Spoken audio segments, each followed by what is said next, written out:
Hi there guys, we are back with first angle orthographic projection, and we are going to be looking at the basics of orthographic projection where we are projecting points.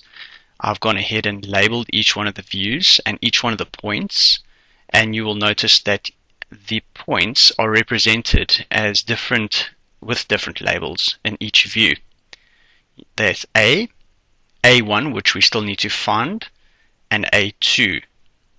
Remember guys that we are using points, and if we connect points we will then form lines, and once we connect lines we will be able to form lamina, which are surfaces, the flat surfaces, and if we connect enough flat surfaces to each other we'll eventually come out with shapes. Right, let's get started on our first angle orthographic projection. So what we need to do is we are going to go ahead and use our construction lines, and let's test this theory. This A2, which is in the right side view, would need to be in line with A1. If it wasn't, this orthographic projection would be incorrect. So this one is, and I'm going to draw my construction line. This is to see whether this is correct in fact. And I'm going to go ahead and project down from our right side view down to the 45-degree line at an angle of 90 degrees for B2 and for A2. Right, so we know that we are also going to be projecting down vertically from A, and we're going to be doing the same for B. Right, so you'd notice that I have an intersecting point or an intersection point for A.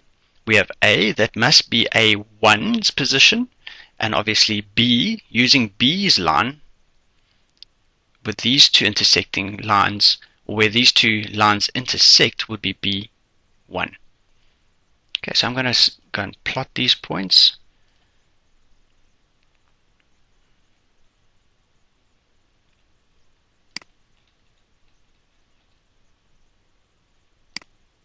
There we go, and I'm going to drag each letter that represents that point. Perfect. That was our first one done. Let's look at our second one. I'm going to be yet again projecting these lines. We must notice here that when I do project B horizontally across to my left side view, it so happens to be in line with A.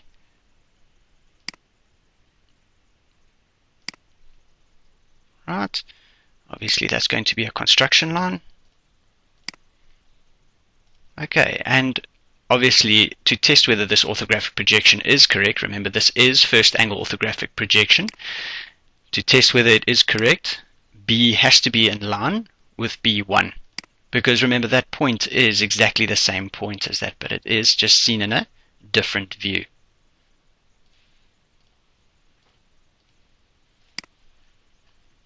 Right, we're going to continue constructing these lines.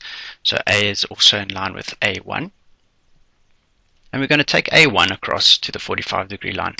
Now you'll notice here that I've actually worked in reverse to the first one.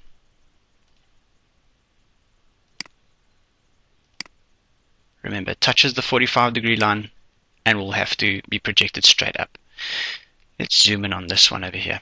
You'll notice in this drawing over here, this orthographic projection, that there's only one line representing 2 points, whereas in the previous one we had 2 lines representing 2 separate points. Right. Now we need to distinguish which point is which. We know that we took this line from A, there it is there, the only line that goes to the right, and then we took this line down from A to find A1. It then continues right around, hits the 45-degree line vertically up, and that line and this line intersects at this point here. So I'm going to plot it quickly. There it is there. Okay, we know that that will be A2.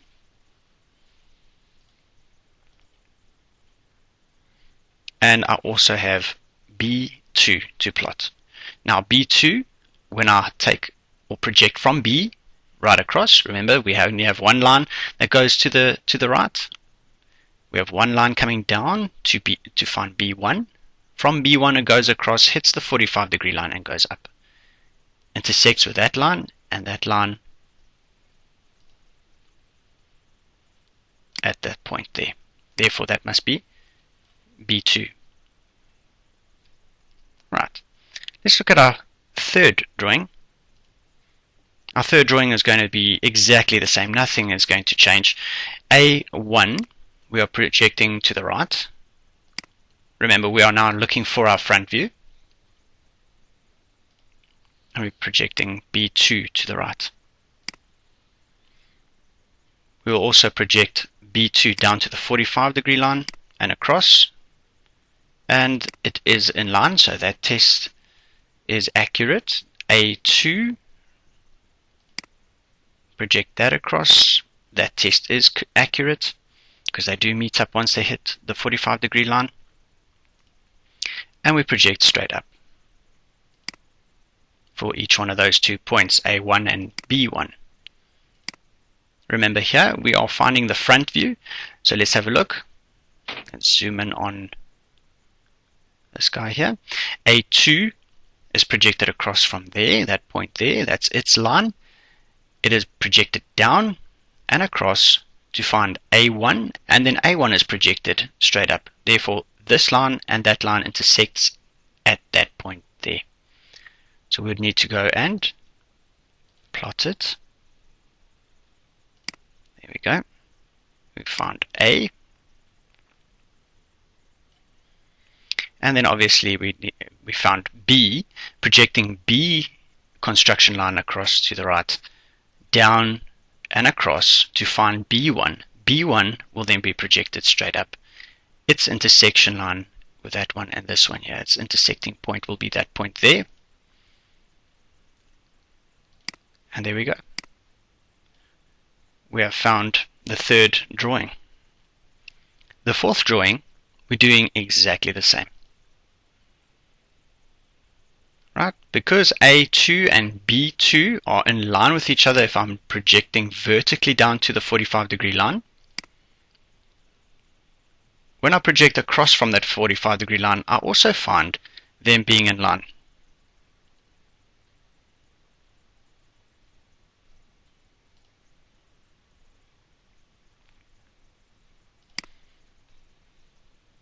Let's try that again. Those 2 points are in line with each other. I'm going to take it a little bit further away. Or past. Here we go. Because we now notice that we've been taking it from the wrong point. Let's zoom it out. Alright, and now we find that these 2 points are in line with each other. We do work with construction lines.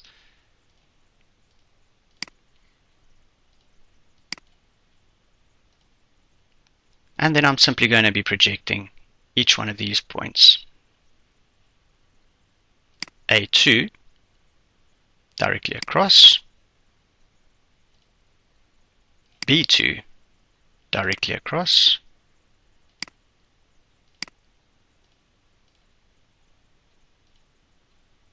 I'm also going to be projecting B1 vertically up, and A1 vertically. Now this one I really only need to take as far as that. Let's just take it a little bit further. There we go, because we have an intersection point there.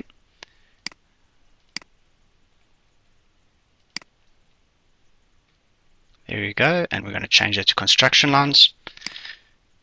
Right, so we see that A and A meet up at that point over there. Go plot that. And I have B and B meet up at this point over here. There we go. I'm going to go label them quickly. A and B. And there we go. We've now done all 4. Brilliant. Well, I hope this video has helped you guys, and please stay tuned for the next video because it's going to show us something slightly more complicated. Thanks for joining me.